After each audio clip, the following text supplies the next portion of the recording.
They wake before the sun.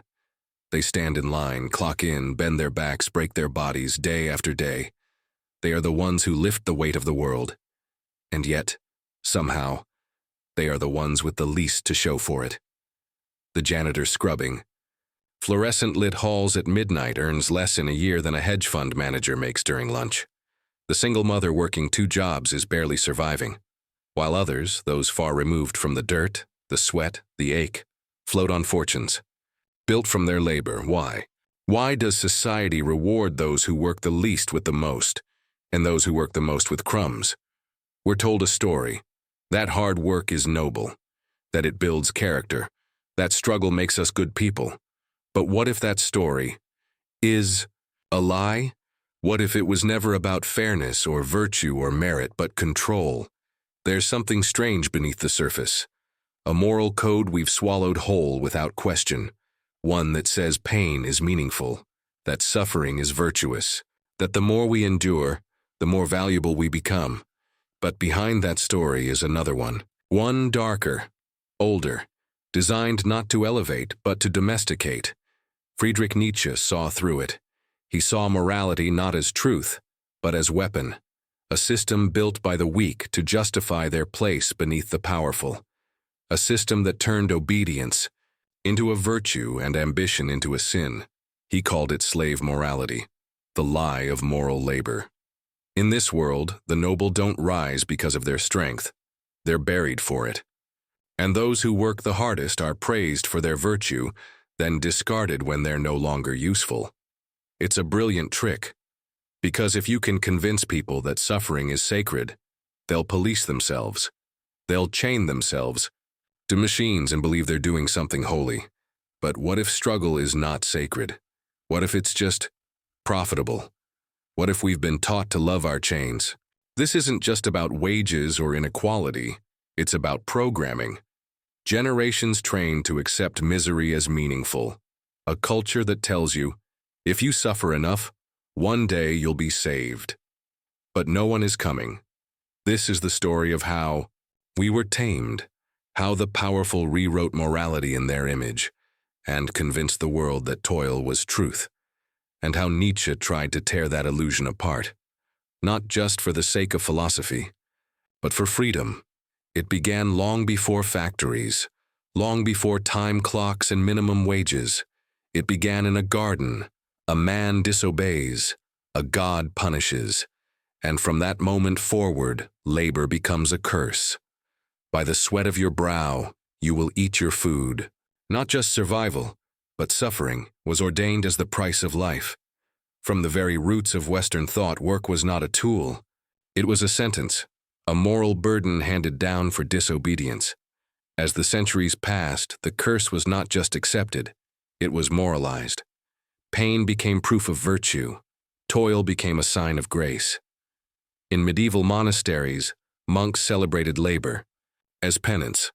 In Protestant theology, especially Calvinism, success through relentless effort was a sign that one was among the chosen. The logic was simple. If you suffer nobly, you are good. If you prosper without suffering, you are corrupt. But what happens when that logic is industrialized? The 19th century didn't just mass-produce goods. It mass-produced morality. The factory floor was no longer a prison. It became a church. The assembly line was sacred. And the worker, now a moral soldier, was told that obedience, humility, and endless sacrifice were signs of righteousness. It didn't matter that the factory owner grew rich while doing nothing. The worker was the one praised for being honest. The boss was greedy, yes, but powerful, and somehow still admired. A strange inversion took hold. The more one suffered, the more moral they were said to be. But not too much. Just enough to keep going. Dying at your desk was noble, quitting was weakness, and this mythology never died. Today, it wears different clothes. The gig worker is told to hustle harder.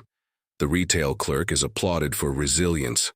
The nurse who collapses after a 16-hour shift is called a hero, but not paid one. It's the same myth in a different mask. Work hard. Be good. Don't ask why you're still poor. Don't question the system. If you're exhausted, that's proof you're doing it right. But Nietzsche asked, who benefits from this belief? Who gains when people accept suffering as moral? Certainly not the worker. Nietzsche called it the morality of the herd, a value system born not from truth, but from fear. A morality designed not to uplift, but to pacify, to turn lions into lambs, and then convince them that lambhood was divine. Because if the strong feel guilty for being strong, if the bold feel ashamed of their ambition, if the laborer accepts suffering as a badge of honor, then the powerful never need chains. They need only a story that says stay where you are, work harder, be grateful, and maybe, just maybe, you'll be rewarded in some other life. But never this one. The truth is, moral labor is not a virtue. It's a mechanism, a story repeated until it becomes invisible, and the most dangerous stories are the ones you don't know you're telling yourself. Friedrich Nietzsche was not a man of comfort. He did not seek peace. He sought truth, however ugly, however cruel, and the truth he uncovered shattered the moral spine of the modern world. He looked at our values, kindness, humility, obedience, self-denial, and he asked a question few dared to. Where did these values come from? Not from gods, he said, not from nature, but from resentment, from weakness. Nietzsche saw two kinds of morality. Master morality, born from strength, courage, and the joy of life. And slave morality, born from fear, suffering, and bitterness. The masters created their values through action. They were powerful, so they defined good as power, vitality, excellence. They did not apologize for it. But the slaves, those who were dominated, had no power. And so they flipped the script. They called meekness good. They called poverty pure. They called suffering holy, not because it was true, but because it was all they had. It was a moral revenge, a quiet rebellion, not by overthrowing power, but by poisoning it, by branding ambition as evil, by turning the powerful into sinners and making their own chains feel like crowns. Nietzsche saw this inversion not as noble, but as deeply dangerous, because once suffering becomes moral, escape becomes betrayal, and the herd, those shaped by slave morality, won't just tolerate their oppression, they'll protect it, they'll praise it, they'll worship it. This is the haunting part. The hardest workers, the ones most crushed by the system, are often the most loyal to it. They wear their exhaustion like armor. They shame those who step away. They kneel to the very gods who refuse to save them. This is not virtue. It's trauma. It's identity formed in the shadow of pain. And Nietzsche wanted to tear it out by the root. He called for a new kind of being, not a better slave, not a more obedient worker, but the Übermensch, the one who creates values rather than inherits them. Someone who does not need to suffer to feel worthy.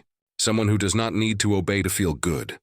But such a person would be hated, feared, crucified, because they would expose the lie. They would walk away from the factory and never feel guilt. They would say, I will not suffer for you. I will not glorify my chains. And the herd would tremble, because deep down it knows. It wasn't morality that kept it there. It was fear, and the story it told itself to make that fear look like wisdom. Nietzsche was not trying to make people cruel. He was trying to make them free, but freedom comes at a price. You must give up your illusions, even the ones that made you feel noble, especially those.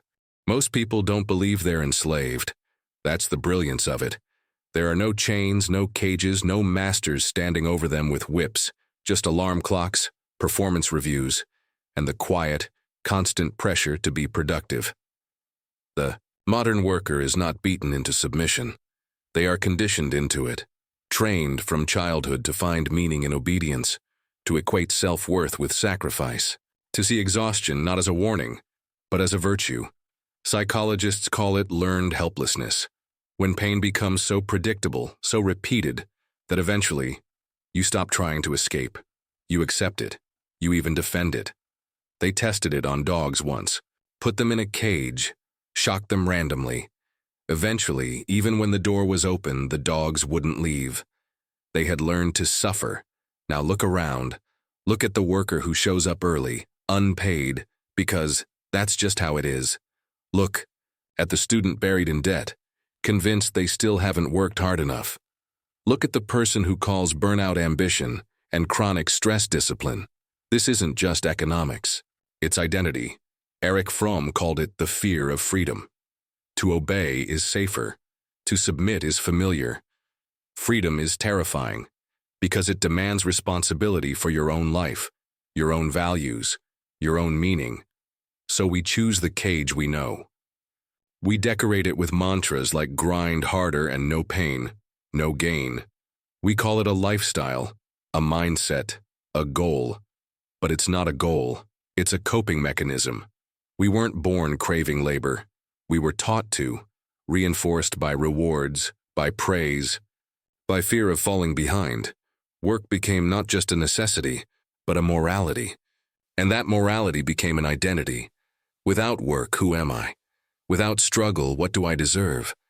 We laugh at the rich for being lazy, but deep down, many envy them, not just for their wealth, but for their permission to rest. The poor are shamed. For rest, they are told, keep moving, keep sacrificing. One day it will pay off, but when? When does it pay off?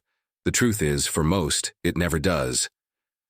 The lie is not just that hard work leads to success.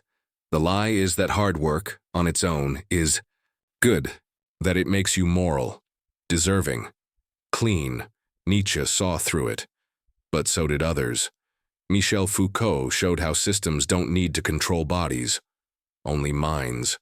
The most efficient prison is the one where the prisoner watches himself, and that's what modern labor is. A self-surveilling, self-replicating machine, fueled by guilt, maintained by fear, disguised as virtue. You wake up, you check your phone, you see others grinding, you feel behind.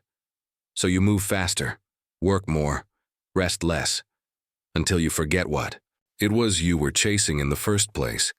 And if you dare to stop to question it, someone will remind you, you just don't want it bad enough, but maybe it's not about wanting.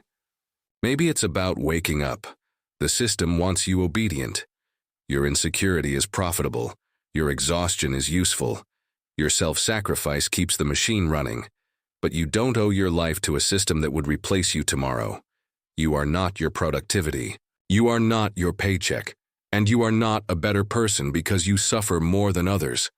That's the spell, the curse, the deeply embedded psychological blueprint passed down through centuries. And to break it, you don't need to work harder, you need to doubt. In theory, reward follows effort.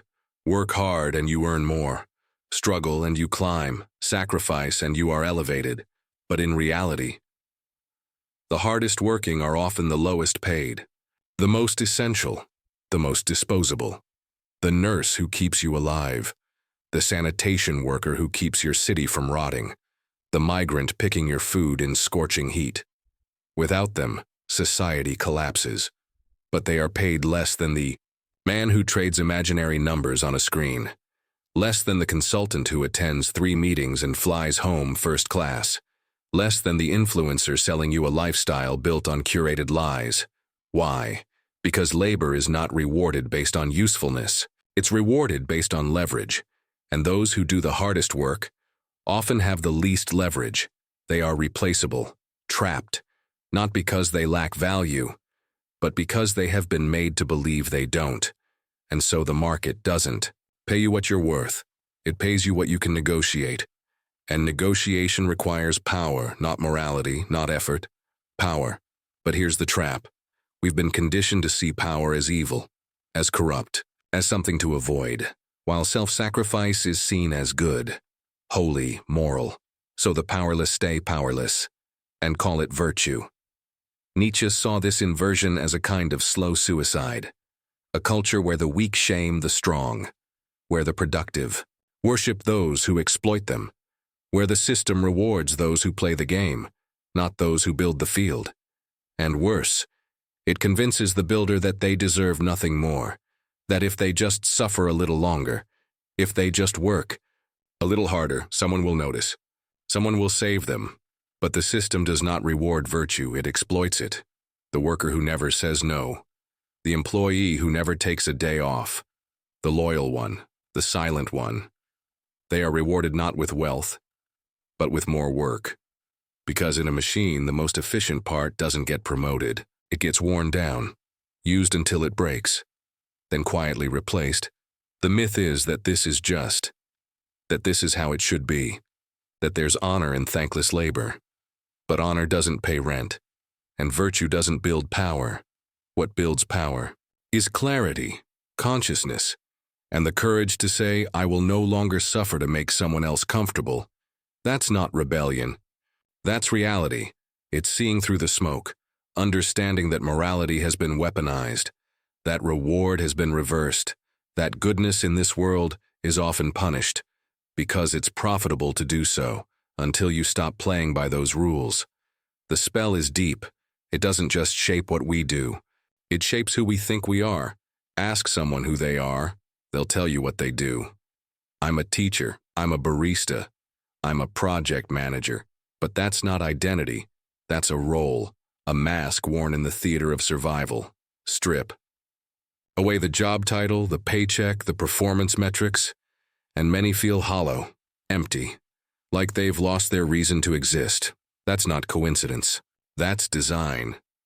We were taught to seek meaning in work, because a system that keeps people working must convince them it matters, that the job is not just a means of survival, but the very measure of their worth. But Nietzsche warned us, if your values are inherited, if your purpose is handed to you by others, you are not living, you are obedient. True freedom, he said, comes from value creation, from stepping outside the herd, from defining life on your own terms, even if the world calls you mad for it. That's the danger of breaking the spell. You won't be applauded. You'll be called lazy, ungrateful, irresponsible, because meaning that doesn't come from struggle threatens the entire system. But what if meaning doesn't require suffering? What if value isn't earned through exhaustion? What if your life has worth even if you never break yourself to prove it? That's where the spell breaks, when you stop asking, how can I work harder? And start asking, what actually matters to me? Maybe it's not the job title, not the resume, not the grind. Maybe it's creation, connection, beauty, stillness, love. Not in a shallow, feel-good sense, but in a radical one. To choose joy in a world that profits from your misery is an act of rebellion, to rest without guilt, to walk away from false virtue, to say, I am enough, even if I am not productive today. That's not laziness, that's awakening. The goal isn't to reject all work.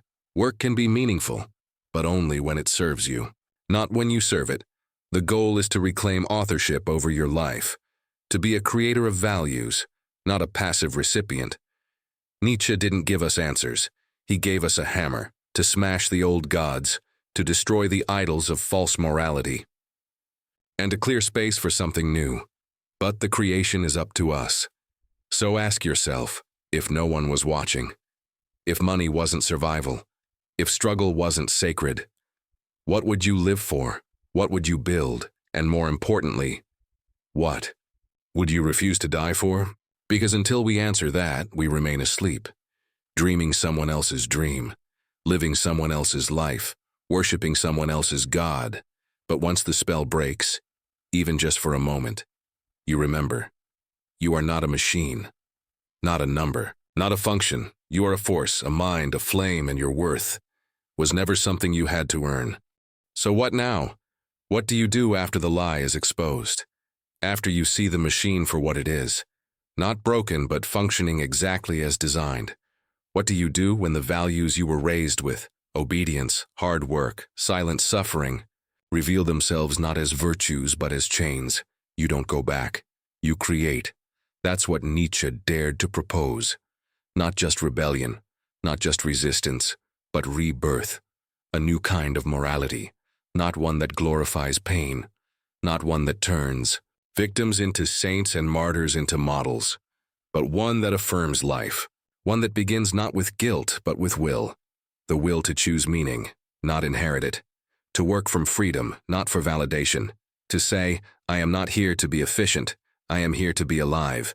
Imagine a world where morality isn't built on all sacrifice, but on self-possession, where effort is sacred not when it exhausts you, but when it expresses you, where your time is not an offering to the gods of capital, but a reflection of your own design. This is not utopia. This is a confrontation with yourself, with everything you were taught to admire, because freedom is not comfort, it is not leisure, it is not passivity, it is terrifying. It requires the courage to walk away from the applause, to reject the rewards of the obedient, to be misunderstood, to be alone. To say, I will not be moral in your image, that is the new morality, a morality of the sovereign individual, of the one who dares to live without justification, of the one who does not suffer to prove their goodness, but builds something that never needed permission. So the next time someone praises the grind, worships the hustle, romanticizes the worker who never rests, remember, that is not virtue. That is conditioning. That is the echo of an ancient lie, and the only way to silence it is to stop repeating it. There is no nobility in breaking yourself for systems that would never break for you. There is no glory in quiet suffering. There is only life, and the will to live it, fully, freely, and on your own terms. That is the work worth doing, and no one can pay you for it, because it's priceless.